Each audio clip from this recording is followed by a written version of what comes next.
Do you have your 2025 visibility plan all made? This is such a fun topic. I don't know if it's fun because I want to be more visible in 2025. So when Christina pitched me, she actually pitched me. I did not know her before this. And usually with podcast pitches, I delete them.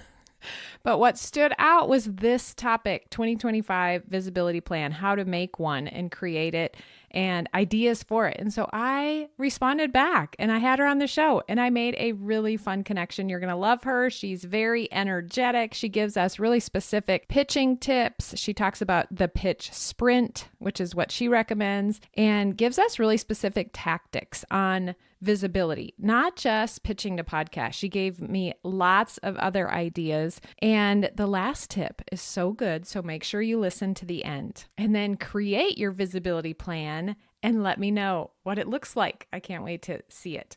Okay, one last thing. It is New Year's Eve. Who knows when you're going to listen to this if it's in the new year, but I am keeping Organized Life Academy. This is where we focus on your home and life, implementing routines, decluttering.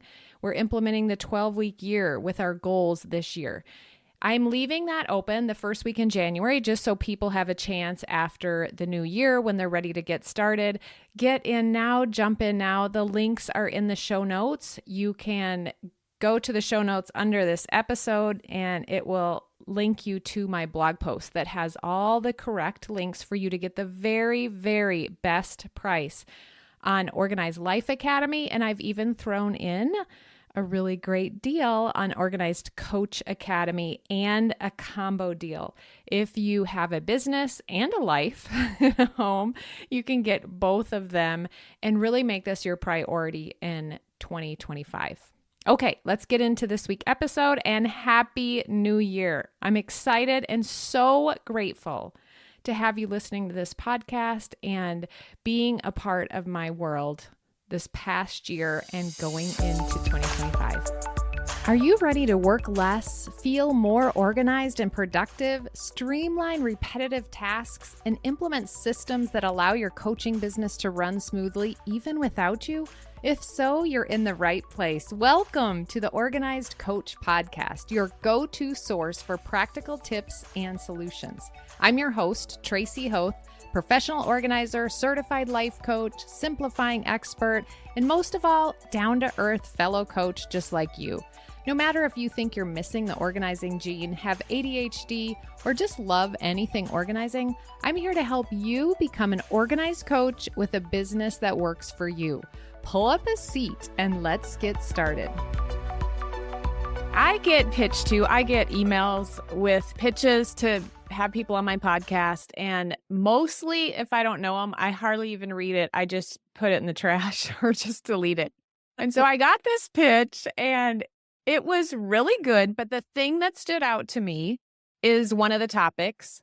And I was like, okay, I know the people that listen to this podcast want that topic. And so that's what made me keep it. And then there was a follow-up. And then I was like, oh yeah, I need to take action. And it was so good. So I have Christina Lenkowski on the podcast, and she's going to talk to us about our visibility plan. And I'm like, okay, every coach, business owner, person wants to have a visibility plan. So welcome. Why don't you introduce yourself, Christina, and tell us what you do? Yeah, hi. I'm so glad to be here today, Tracy, just talking to your audience. What I do at my agency, Publicity by Christina, is we get our clients booked on podcasts that are full of their ideal audiences. So whoever it is that they want to get in front of, we are doing that work. And, I like to say what we do on the outside is get people booked, but what we do really is keep people accountable to their visibility goals. That's interesting. Okay, we're going to talk more about that and more specifics. And it's kind of funny. I asked you before we started to record. I'm like, okay, that's one of my goals next year. I mean, my goal is to be visible, and I like to teach in groups and do stuff like that and be on podcasts, but I haven't had to necessarily work hard. And I was thinking like I could double that or triple it if I actually work toward it, but I don't really want to do it. And so we're going to talk more. We are. Absolutely. Yes. Yeah. Yes. Yeah. But okay, I want to talk about visibility because that is a big thing. And all the coaches that are in my world that I work with, visibility is something we're all wanting. When you say your visibility plan, just tell me generally what you mean. So I firmly, strongly believe in having a visibility KPI in your business. So meaning you are getting in front of new audiences on a regular, consistent basis. One thing I like to say about this is like I'm an Enneagram 7, y'all. I live for the fun. I live for the like what's going to give me that dopamine hit, you know what I mean? But I realized a long time ago that when it comes to business, the success is in the consistency. Yeah. And a lot of people don't. And I know you know that, you're in the organized, you do the 12-week, kind of base things on 12-week year, et cetera. Like you're very into that consistency mindset, and a lot of your listeners are as well. But I also know that there's a lot of people out there that were just like, I just do what I want to do when I feel like doing it. You know what I mean? And I definitely am a person that can get in that mode. And so what I did for myself, and I did this a while back, and I officially named it and tracked it this whole past year of 2024, was set a visibility KPI of I am going to get in front of a new audience at least one time a week on average. Okay. So knowing that there are weeks that I'm going to have a couple opportunities that are going to pop up, right? And then some weeks where there's not going to be any, right? We all totally get that's kind of the ebb and flow of how this goes, right? But really setting that intention. And I want to be clear that yes, podcasts are a wonderful way to fill up a lot of those visibility KPIs. But there's a lot of other ways to be doing that too. You can be attending events. You can be speaking at events. You can be having a one-on-one conversation with someone that could potentially be a client, right? There are all kinds of different ways, but the point of it is that you are speaking about your business to new audiences.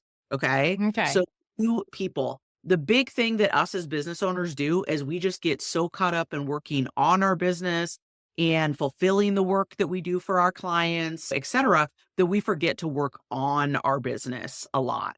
Yeah. Uh, Okay. Well, let me so stop you yeah, there because yeah, first, KPI, that's a yeah, key performance indicator. yeah, And we decide in advance what we're going to track and what we're going to yes. look at. So that, just to clear that up. And then I like how you said consistency. Yes. I mean, I know that's what we probably all know. We need to be Oh, consistent. we all But then know it. it's like Exactly. execution. Exactly. Exactly. I actually have a quote. I'm looking at my wall behind me. It's vision without execution is just hallucination. Yeah. And 100% that is it, right? Yeah. We are business owners. We're always thinking about that big picture and what the big goals are that we have. But what are those steps we're going to put in place? And I can tell you right now, if you are not getting in front of new audiences regularly, your business will not grow. It just Uh-huh. won't. Yeah. That's not the way this works. A lot of people come to me and hop on a discovery call with me because they've realized this, they've maybe built their business on referrals, or they built their business, potentially on social media even, right? But now they are finding that they are not getting in front of new audiences. Like they're just kind of stuck in these ways of doing business development that are no longer serving them, at least at the level that they want to be getting new business at, right? Yeah. I was And just so, listening to someone yeah, and they said, I have made a lot of money. I have a good business, but all of a sudden I'm not because they let that go. And so now yeah, they're refocusing on that. So I think we have to have it to some extent in our business at all times. And maybe we're more hardcore focused on it sometimes, but we have to have some sort of thing there all the time. yes. And that Yeah. is why I say with that KPI, I mean, I recommend once a week, but you might decide once every other week, right? Is what makes sense for you to be getting out there and getting visible. But that's why I do think it's clear to say on average, right? Yes, Like that made me happy when you said that. exactly. Like it's like you don't have to be doing this every week. Like for instance, for me, just personally this week, I have 2 different podcast interviews that I'm doing, right? So for me, that's great. That means that that's next week when I'm in Christmas mode and not thinking about this other stuff. I'm not falling behind on anything there, right? So on average, we're looking for that KPI, meaning that again, you're going to have more times to your point that are going to be busier and then times when you're going to kind of pull the pedal back, but you will notice a difference. Mhm. Will absolutely notice a difference when you are putting yourself out there and being more visible versus when you kind of do take your pedal off the gas and you start to see less calls showing up, less opportunities coming into your inbox. Yes. So that makes me think I've been studying the 12-week year the last couple weeks a lot and really going to be intentional about implementing it.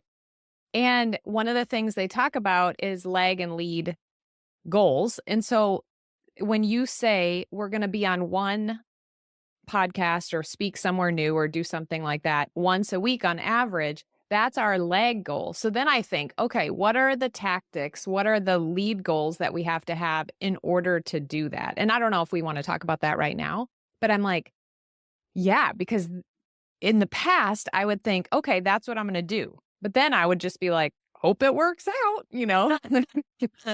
I think this is a great time of year. Like, as you're thinking about how you want to plan out this next year, 2025, start filling in those blanks. And what I mean by that is literally you can just print out or literally number something 1 to 52, right? Or 1 to 26, whatever. What is half of 50? I'm sorry, guys. I was an English.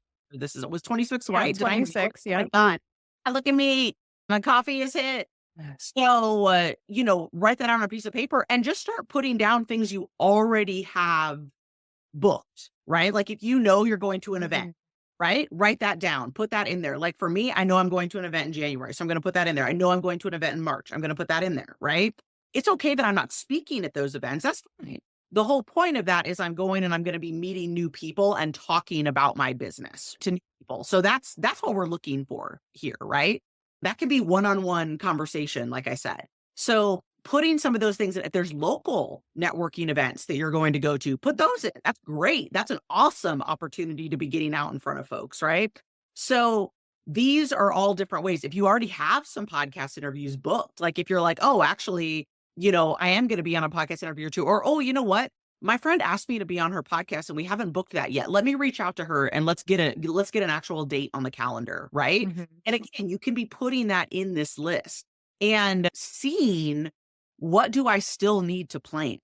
Think about some events that you might be able to go to, again, locally or maybe not. I personally, this last year, as part of my visibility KPI work, I traveled on average one time a month to an event. That was a goal set. Okay. That was a goal that I set. That doesn't mean that's right for everybody. But for me, I was like, I love going to events. Again, that Enneagram 7, we get that. I'm an extrovert, I get energy from people, et cetera. So it's very exciting for me. I want to go to events and it's a great biz dev opportunity for me. Yeah. So that's for me, that was something that I'd be able to fill out in that sheet, right? Is be able to say, okay, well, I know at least 12 of these are going to be me going to events. Some I already have planned, some I didn't have planned at the beginning of the year, right? I was kind of also leaving my schedule open to see what popped up.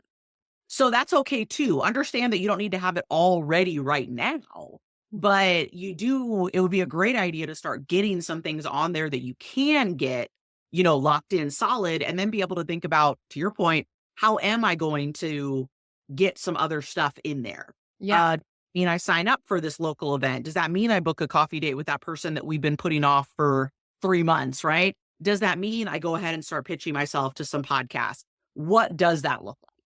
Yeah, I like doing the way you said that because it's motivating. You're like, okay, I do have some ideas. And even the way you said, okay, go to a networking event, like that could count. It doesn't mean counts. 100%. Yes. Yes. Yeah.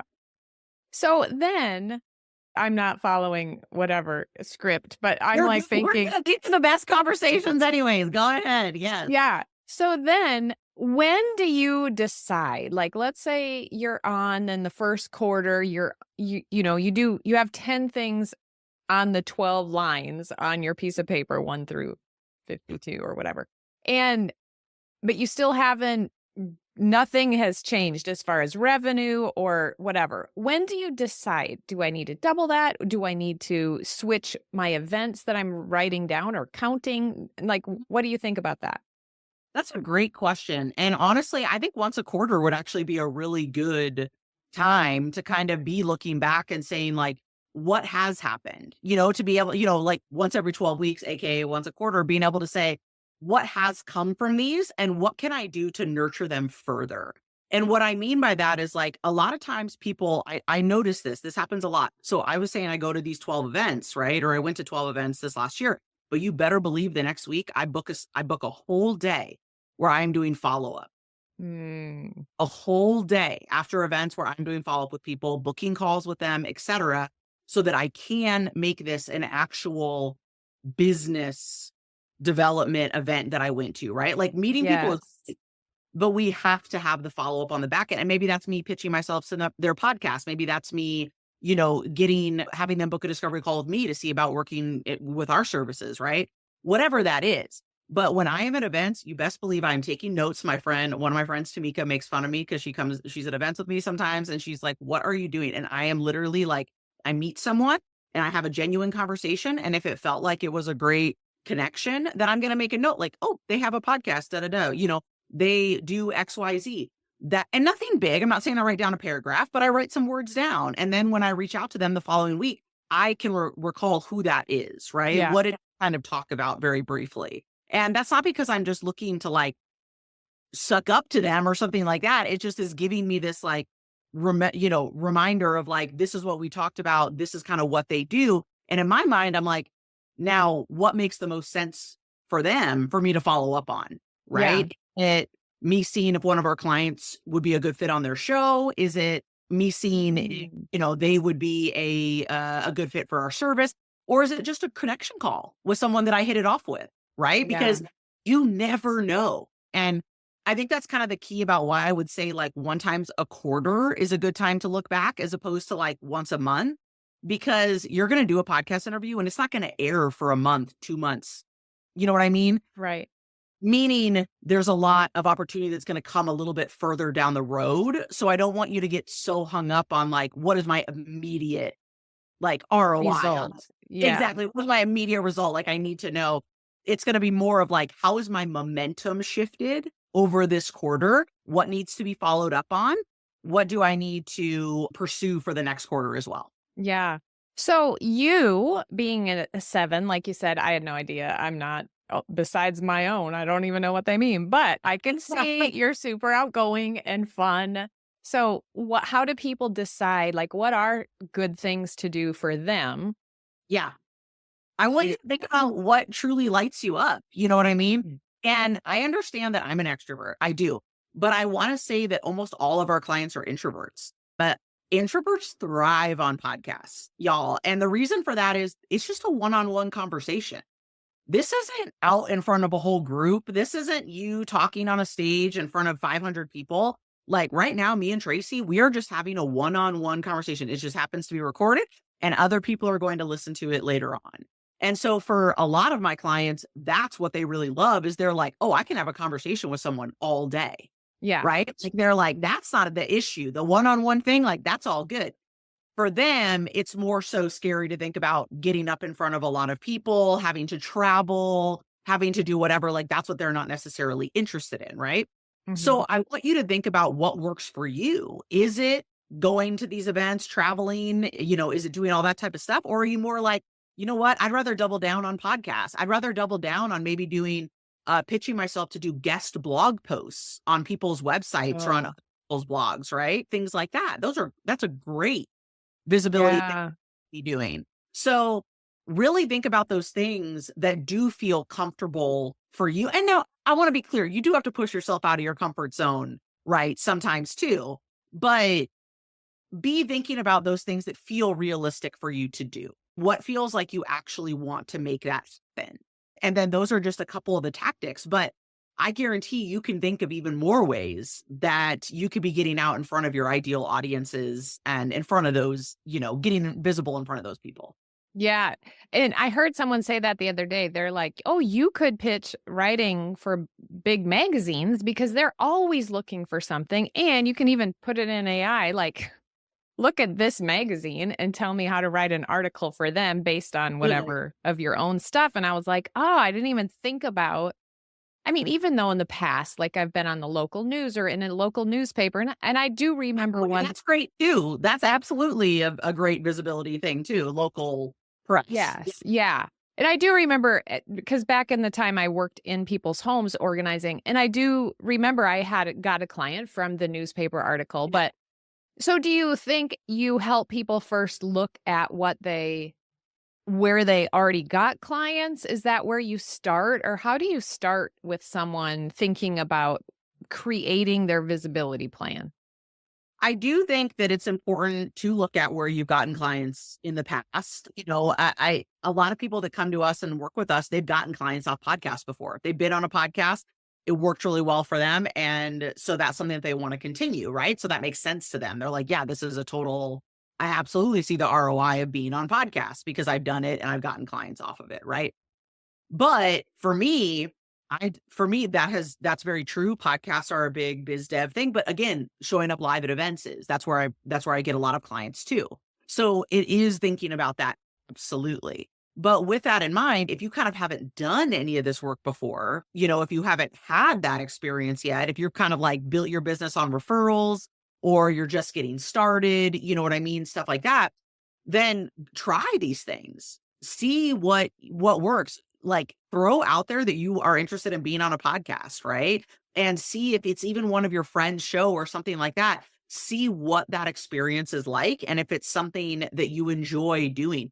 Although I will give the caveat, everyone sweats and stumbles their way through their first couple of podcast interviews. So do not be like, I don't want you to think your first couple of podcast interviews are like what it's going to be like. I've been on over 70. I don't even know at this point how many podcasts I've been on. And so now it's very comfortable for me to go on in front of the mic. Our clients feel that way once they've been on a few shows. Right. They feel a lot more comfortable. So please know you're going to be uncomfortable at first, but then see if it's something that you enjoy. You know what I mean? Is it something that you like? And, one thing you mentioned about the writing articles is a fantastic thing to do. You can also write them for your local papers, publications, etc., but also blogs. Reach out to blogs that have your ideal audience that would be reading that and see if there's an opportunity there for you to do a guest blog post. The other thing that I think is just amazing is if you can do a guest newsletter post or not a post necessarily, but you know what I'm saying? Like a guest newsletter article, again, in someone's newsletter that has your ideal audience. To me, both podcasts and newsletters are, quite frankly, like some of the best forms of marketing because people are opting in to get that information, right? Oh, yes. When someone listening to a podcast, it's because they are hitting play on that podcast. When someone is getting a newsletter, that is because they have signed up for that newsletter. Legally, by law, that's the only way that you should be getting newsletters, right? So it's a very different experience than someone just happening to scroll across something on social media, right? Or something like that. They are asking for that content.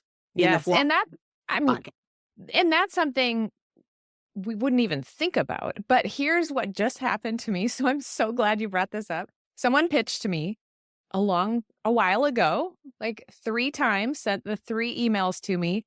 And he's in my same, like we do kind of the same thing. And so I was interested. I actually went and listened to the blog or the podcast that he included in the link. And I was like, oh, he seems cool. So, but I never took action. So then like a month or 2 later, I got another email from him saying kind of the same thing, but they had listened to a different episode or whatever.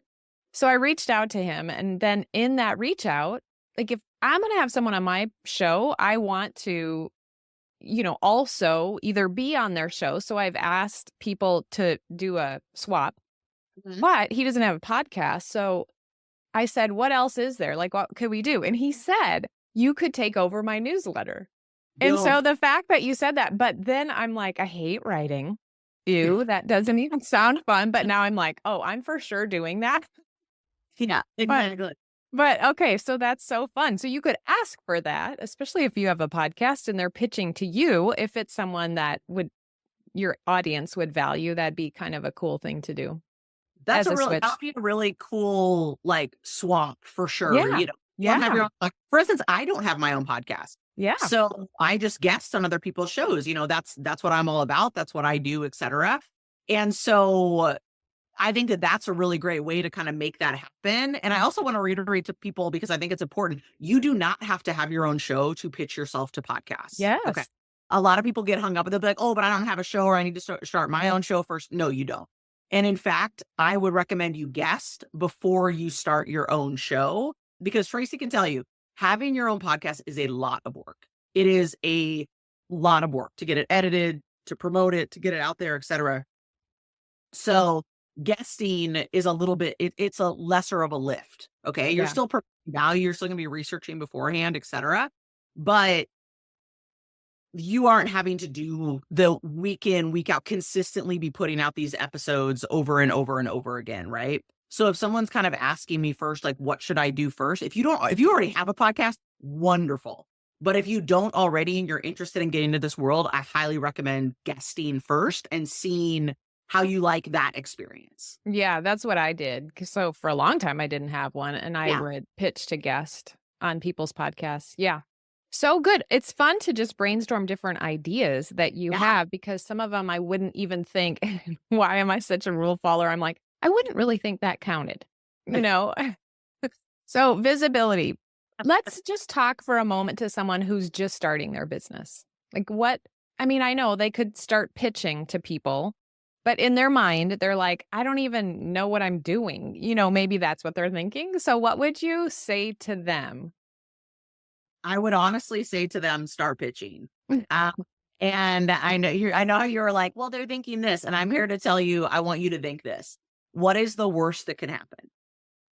What do you think is the worst thing that can happen by you getting yourself on some podcasts, pitching to some podcasts? If anything, in my opinion, if you're not quite sure what you want to do, it'll help you get clarity real quick. When you see what people are responding to and what hosts are responding to, etc. I say this to people all the time. It's like, what do you truly think is the worst thing that's going to happen by putting yourself out on some podcasts? And, people have valid responses, right? Like they'll be like, I say something wrong, right? And I just totally mess it up. Cool. Well, I'm here to tell you that 99% of podcasts, at least in the world that I'm in, are recorded ahead of time. Meaning that if you really mess saying something up, you can just say to the host, hey, I'm sorry. Can you ask me that question again? I'm just going to start from the top, right? And hosts are not annoyed by doing that, upset by doing that. Okay. Like they want to have the best quality show that they possibly can too. All right. So that's one thing I just want to get out of your head is like, this is not live. You know what I mean? Like this is something that you can be doing in that way. The other thing that people will say is like, well, people are going to think I'm not the expert and like, I shouldn't be the one that's talking about this. First of all, I'll tell you who say this, women. You never hear a man saying, I'm worried that people are going to not think that I'm the expert or whatever. And I'm here to say you are an expert. You are, if you know about this topic, you are someone that can be talking about this topic. Okay. So get out of your head about it. People, I have honestly never, I'm being dead serious here. I've never listened to a podcast and thought, why do they have this person talking about that? Okay. Like I truly have never, ever thought that. So like, I just want that to be out there. And what I really think is the worst thing that can happen is that you do not put yourself out there. Your business will not grow. It won't. It just flat out won't. If you are not getting in front of new audiences regularly in all the ways that we've talked about. Podcasts, again, are one of those avenues, but there's a lot of different ways to be doing it. And that is where you really see your business growth. Mm-hmm. Okay, so we've all realized that we want to pitch more. What Yes. do you recommend as far as someone pitching? Like, are there certain tips that you have to make sure they do right? Absolutely. One of the biggest things that I really recommend is having a pitch template. So meaning this is a document, and we actually save them as Google templates, like in Gmail for each of our clients once we develop it, where I'm not joking, 90% of the pitch is done, right? So basically everything is written out, and then we are just customizing it after we listen to an episode, after we're really able to say, these are the topics we think make the most sense for this host and this audience, etc., so that it's easy for us to just hit go, right? Hit send and send it off. And the reason that I'm saying this in particular is because I think people get very caught up that I think they have this thought that like, this is like 1920s newspaper. And what I mean by that is like, you got to have a scoop, right? Or you got to have like an exclusive angle or something like that for a show. And I'm here to tell you no. And in fact, in podcasts, like you are actually trying to get the same messaging out Mm. on all of the different shows that you are on. You might be talking about it in different ways, but you are trying to get the same messaging across. Like, I will have clients there. I have to remind them this sometimes because they'll be like, well, I've just been talking about the same thing a lot. And exactly, Good for and it you. should be. And they're like, well, I just feel like I need to spice it up. I'm like, the person that heard you on that podcast interview is not hearing you on this other podcast interview, and they're not hearing you on this other podcast interview, right? So you need to be getting out there and again, getting that same messaging over and over again. That doesn't mean that you're pitching the exact same thing to each show, but it does mean that like we're not trying to recreate the wheel every time we pitch, Mhm. right? So you mentioned how this topic of talking about 2025 visibility plans stood out to you. That's another thing that I would really mention or that I would like to point out is like have really great topics. Mhm. Topics are where we get our bookings. So people ask me that a lot. Like they're like, well, what's the one secret? You know what? And I'm like, having great topics. Like that's really it. You've done the heavy lifting for the host by saying, this is what I think your audience could really benefit hearing from me on. I think sometimes people think they're like doing the host a favor by just like saying what they're an expert in and then Yeah. kind of the host like, and you just tell me what you want to talk about. I delete those immediately. If they start talking about Exactly. all this stuff they did, I'm like, I don't even Yes, care. It's obvious that you are not thinking about my audience because I don't want exactly. to know anything that you did. You just tell me Yeah. how my audience wants to hear from you. Yeah. Why do they want to hear from you? And then what are they going to hear from you about? And what are we going to talk about? And I think that's a really important mindset shift for everybody that's listening to hear is like, I think you know what? I give this example of my daughter has autism and it is kind to be clear. Okay. And what I mean by that is me and my husband were both kind of like, we could just do whatever, this one. And we'd be like, do you want to go do the, we would phrase something like, do you want to go to the pool knowing damn well that we're going to go to the pool? Right. And so then she would be like, no. And we'd be like, well, we're going. You know what I mean? Like, we'd be like, well, it's happening. And she would throw a fit because she didn't get a choice, right? Or she didn't have any kind of say in this, even though she loves the pool. That doesn't matter, you guys. That doesn't matter. Even though we know she's going to love it when she's there, it doesn't matter. She's still, her immediate instinct is to say, no, no, no, I Yes. don't want, you know? And so now we shift we shift how we do it. Okay. Do you want to go to the pool in 10 minutes or do you want to go to the pool in 30 minutes? Right? Because we are going to the pool. Yes. The matter is you can have some control over when that happens. And I know that that's kind of like a silly example to a certain extent, but it's like, it is kind to be clear. And that is exactly what you're doing by setting topics that you know are the right fit for a host instead of saying, you tell me what you want to talk about because you have only given them another chore that they then have to do. It's like, oh, now I need to go figure out what we're going to talk about. Like, no, thank you. You know what I mean? Right. They're bringing those topics to them directly. Of course, they can say, hey, I'd love to combine these two topics, or I like this topic, but maybe we can do a little different angle on it. Abso-freaking-lutely, like 100%. But you have given them those ideas for them to be able to be like, yes, let's talk about this. Yes, let's talk about that. Right.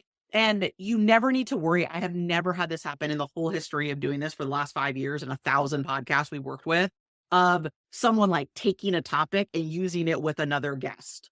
Okay. Oh. So never, ever worry that that's going to happen. I have never, ever had that happen and never see that happening. So like, they're going to be like, oh, this person sent me this. Cool. This is a perfect topic. I definitely want to get them on. Yeah. So do you recommend then to someone that they come up with, to give them more confidence, maybe they come up with 20 topic ideas or five solid. Yeah. I'm looking here. So I'm like, no, absolutely not. I mean, what you could do is use AI to see if it can give you 20 different ideas.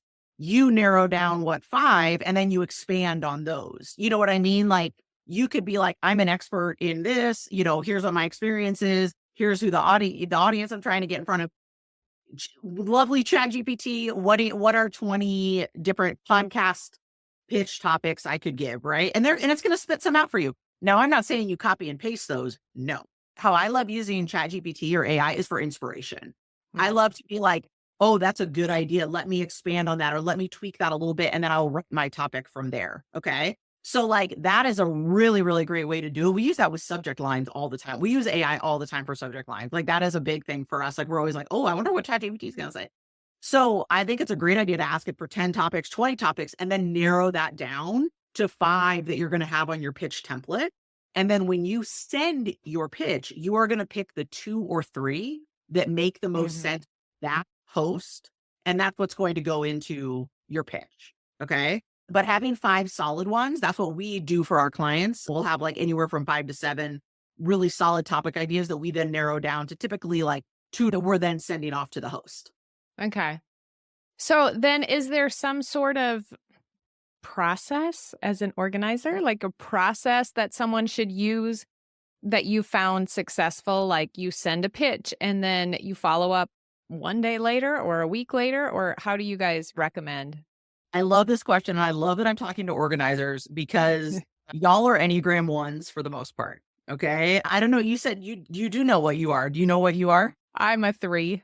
You're a 3. Okay. So that's another really common. So a lot of members of my teams are 1 and 3. Okay. That is like the 2 numbers of people that are, in my opinion, really, really great at pitching, really, really great at doing this work. And the reason that I'm saying this is because y'all love a system, right? You know, you want it down, you're like, this is how I want it to be, etc. So what I think is very realistic, or how I really like to teach people how to pitch, is 1 time a quarter to do a pitch sprint. And what I mean by that is you are going to block off a full day, 1 time a quarter, like no other calls, no other meetings, no other anything that's going to take you the whole day, but you are going to block it off and you are going to research and pitch 15, 20 podcasts. And then what I want you to do is to schedule some time in, let's say 2 weeks later, where you're going to take like an hour and you're going to do a bunch of follow-up.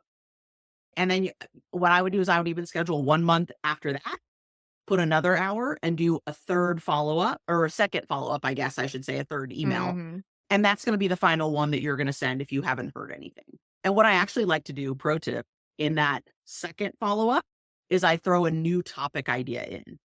I say, hey, none of these resonated with you. Here's actually another one that I think could be a really good fit for your audience. And guess what? You already got it on the template. Like you don't need to, you know what I'm saying? You don't need to like recreate the wheel here. Again, you're just taking one that you didn't pitch, maybe personalizing it a little bit to them and then putting it in there. Right. And that has definitely resulted in bookings for us, for clients when we've done that before.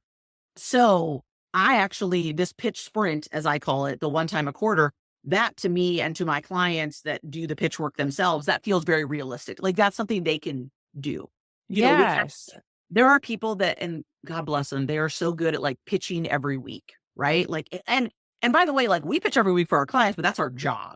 You know what I mean? But like when it's just you, if you're pitching yourself, that is very easy to put to the back burner. You are doing client work, you are doing this other stuff, you are, you know, that's very easy to be like, you know what, I just don't have time to pitch this week. I got other stuff I got to do. But when you set aside this one day and you hold yourself accountable to like nothing else can be booked on that day, I'm going to go, maybe for me, like I'm really good when I get out of the house. I'm going to go to a coffee shop. I'm going to spend the whole day sending pitches, researching shows, sending pitches, and then doing the follow-up later on. Because it's like batched like that, it's way easier to keep it track of like when to do follow-up, when to do these other things, because you're not just like kind of in that constant mode. Yeah. What, as far as research shows or programs or events, like what are your tips there? For attending events? Well, for like when you say, I'm going to research the show, do you listen to a whole episode and then you pull out something you liked about it and kind of lead with that? I mean, that's generally it. Yes. Here's the real background of like what we do as publicists, because we do listen to some of each show that we pitch, right? Because A, we want to make sure it's the right fit for our client. And then B, we always want to get the vibe. We always want to be like, is this the right vibe for what we're looking for? And so what I really recommend is listening to the first 10 minutes, the last 5 minutes, and then 5 minutes somewhere in the middle. And that can be wherever you literally just drag the cursor, to the middle, hit play, and just listen in on what they're talking about. And the reason that I am very sharp on the front a lot, the front end, is that is where you learn how the host talks about their audience. Mm. Okay. Mirror that language back to them. Whatever they call their audience, mirror back to them in the pitch. Meaning, if they're like, oh, my audience is self-made business owners, right? Whatever. If they literally use that verbiage, you need to use that verbiage in the pitch, right? You are showing them, hey, I know who your audience is. I paid attention. Now I put it in the pitch and they see that. And maybe it's subconscious. Maybe they don't really think, oh, I can see that they, whatever, but they know, oh, they're paying, they know my audience. Yeah. They know who it is that I want to get in front of, right? There's a lot of that kind of work that we do. And there's a lot of coaching that we do with our clients on how to be showing up the best they possibly can for the interview by doing some of that almost like subconscious work as well on the front end, the pre-work, essentially before they get to the interview. Yeah. Oh my gosh, so many good tips. And I could talk for another 30 minutes and ask you more questions, but our time's going to run out. So if we're going to make a visibility plan, what does that mean? Like, yes, we're going to be on a podcast every week, but like, what do we have to do to get to that? I love your idea of the pitch sprint. So we're going to do 4 sprints this next year. We're going to book in our calendar 2 days follow up from those pitches. And then what else would you recommend? I guess researching events. I would recommend looking at stuff locally and being like, is there anything that I want to commit to? You know, if there's local events, if there's anything national that you really wanted to go to that maybe you haven't pulled the trigger on, right? That you're like, okay, I'm ready to commit. Like, I know this is something I want to be at. Like, let's go. Like, let's do it, you know? And then to your point, like, I would get those pitch sprints into my calendar. You can always I have a training called Hey Bitch, Let's Pitch. Yes, that's the name of it. That is all about how to build out that pitch template, but also how to research shows as well. So you can find those shows that are the right fit for you. But also you can be sending out to your audience, what shows do you guys listen to, right? What is it that you guys are listening to? That's a great jumping off point for finding that your ideal audience is already listening to. Not that maybe that e-newsletter, that blog route was something that really made sense for you, or pitching an article. Start to research how you can make that happen, right? Who am I going to pitch? How am I going to pitch them, right? Et cetera, and get that out there. I really think it's just setting that intention and actually, if you're like me, putting it into your calendar of like, okay, you know, and maybe it's more of, I talked about podcast pitching once a quarter, but maybe once a quarter, you also set aside a day that's like visibility planning. Right. And that's thinking about, what am I going to do over this next year? And what are the steps I can take today to get that stuff locked in? Right. This is the day that I'm going to make the decision on the events that I want to go to. This is the day that I'm going to research the blogs that I want to pitch about me doing a guest blog post. Right.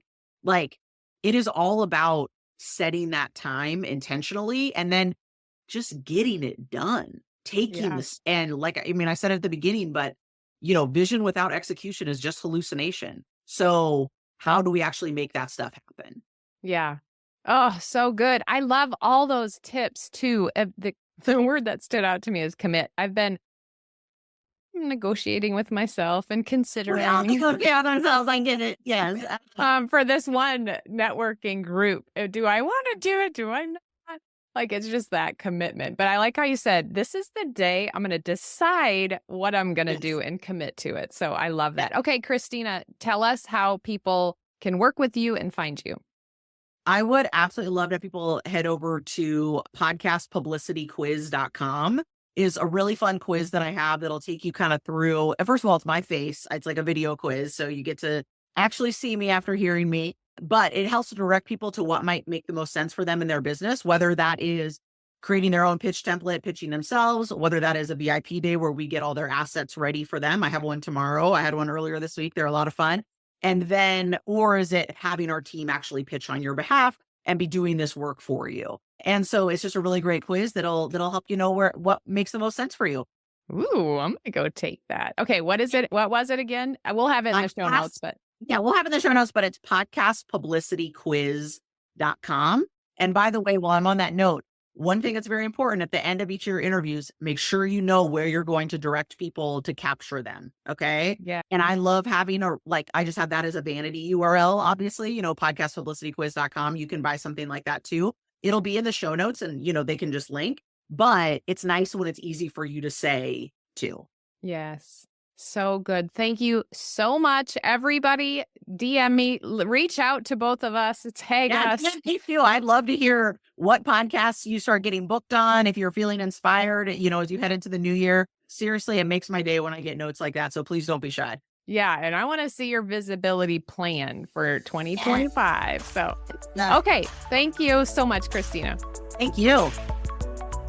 Wait, if you're finding this podcast useful, you must check out the Organized Coach Academy. It's my course where I walk you through every step to get your business organized, to get yourself organized, to save money and time, to prepare to hire someone, to do all the things that you want to do in your business with ease. Check that out at simplysquaredaway.com/OCA. Also, I'm sure you've heard this a million times, but I would love it. It's my way of knowing that you're enjoying the podcast if you leave a written review. I have lots of freebies for you. They're linked in the show notes. You can find them in my bio on Instagram at Tracy Hoth. And until next week, have a beautiful day.